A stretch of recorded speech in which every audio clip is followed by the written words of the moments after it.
Chapter 7. Sriman Mahaprabhu glorifies Lord Nityananda. Both Lord Vishvambara and Nityananda Prabhu thus lived in Navadvip, enjoying various pastimes. Nityananda Prabhu was always merged in the ocean of transcendental love of Krishna.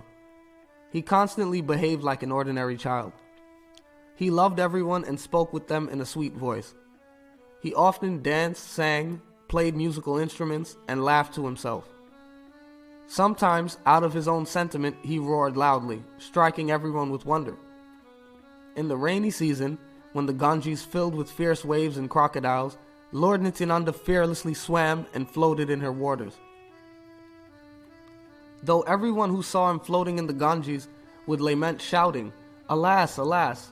Nityananda continued to float in ecstasy among the crocodiles. He floated in the Ganges, absorbed in the mood of Ananta. Not understanding this, people became filled with lamentation. Sometimes, Nityananda would fall down unconscious in ecstasy. He would sometimes remain so for 3 or 4 days. In this way, Nityananda enjoyed countless, inconceivable pastimes. I am unable to describe them all, even with millions of mouths. One day, by providence, Nityananda arrived where Vishvambara was sitting. He was naked and smiling. Tears of love were constantly flowing from his eyes. He repeatedly shouted, "Nimai Pandit of Madhya is my life and soul." Seeing Nityananda's enchanting, radiant, naked form, Sri Gauranga began to smile. He quickly took off the cloth tied on his head and put it on Nityananda Prabhu. Nityananda simply laughed. The Lord personally smeared sandalwood paste on the body of Nityananda. He then put a flower garland on Nityananda. Sri Gauranga put Nityananda in front of him and began to offer prayers as the devotees listened attentively. He prayed to Lord Nityananda thus: "Your name is Nityananda, and your form is Nityananda. You are indeed the abode of eternal bliss, non-different from Balaram. You are wandering to the holy places. Your accepting food is simply filled with eternal bliss. Who has the power to understand you? You are the supreme absolute truth and are as good as Krishna." The most magnanimous Nityananda was totally absorbed in the mellows of Sri Chaitanya. Lord Chaitanya wholly approved of whatever he said and did. Sri Gauranga asked Nityananda, "Please give me one of your kalpins. I have a desire to keep it." After saying this, the Lord took a kalpin from Lord Nityananda and tore it into small pieces. He distributed those pieces of Nityananda Prabhu's kalpin to all the Vaishnavas. Lord Chaitanya then said to all the Vaishnavas, "All of you tie this piece of cloth on your heads. What to speak of the Vaishnavas, even the masters of mystic perfection desired to get a piece of this kalpin. One can surely get devotional service to Vishnu only by the mercy of Nityananda. Know that Nityananda is a complete potency of the Supreme Lord. There is no one more dear to Krishna than Nityananda. He eternally serves Krishna as a companion, a bed, an ornament, an associate, and a brother. The qualities of Nityananda are incomprehensible to the Vedas. He is the father, the protector, and the friend of all living entities. His dealings are full of transcendental mellows for Krishna. If one serves Nityananda, he will attain loving devotional service to Krishna without a doubt. All of you should tie this piece of Nityananda's kalpin on your heads with devotion. You should worship this piece of cloth at your homes with great respect." Receiving the order of the Lord, all the devotees respectfully tied the piece of kalpin on their heads. Sri Gauranga continued, "Listen, my devotees. All of you drink the water that has washed Nityananda's lotus feet. Just by drinking that water, one will attain unflinching devotion to Krishna. There is no doubt about it." Instructed by the Lord, all the devotees then washed the lotus feet of Lord Nityananda and drank the water respectfully.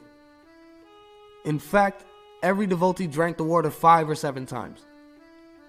Nityananda, however, completely lost in rapture as he continued to laugh. Mahaprabhu Sri Gauranga personally distributed the Caritamrita of Lord Nityananda with great jubilation. After drinking that water, all the devotees went insane and loudly chanted, Hari, Hari. Some said, today my life has become successful. Another person said, today I have become a servant of Krishna. Someone else said, today has been an auspicious day for me. Another said, the water that has washed the lotus feet of Nityananda is very tasteful. In fact, the sweetness in my mouth does not diminish at all. What a wonderful influence of the Caritamrita of Lord Nityananda. As soon as all the devotees drank it, they all became agitated. Some of them danced, some of them sang, others rolled on the ground while others shouted loudly. Then all the devotees happily started Nam Sankirtan. Overwhelmed with ecstasy, they all began to dance.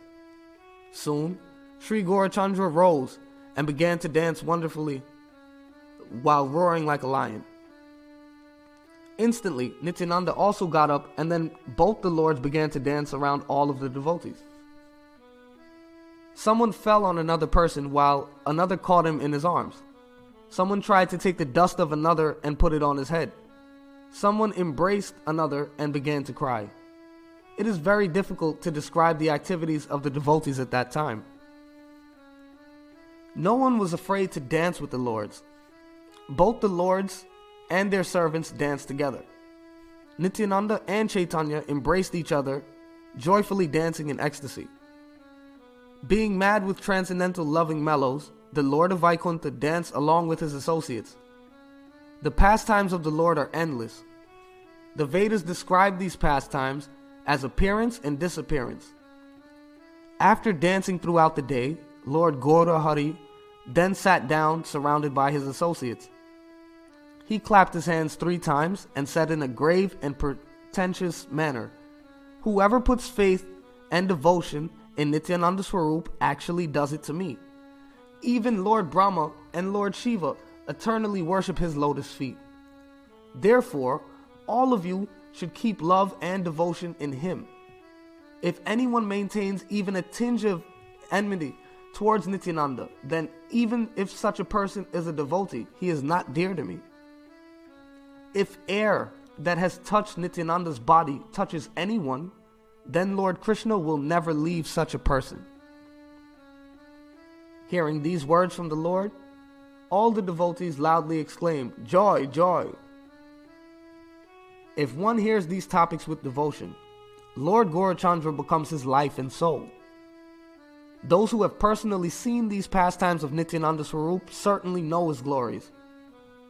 The dear fortunate associates of Lord Chaitanya know many such wonderful glories of Nityananda. Accepting Sri Chaitanya and Nityananda Prabhu as my life and soul, I, Vrindavan Das, sing the glories of their lotus feet.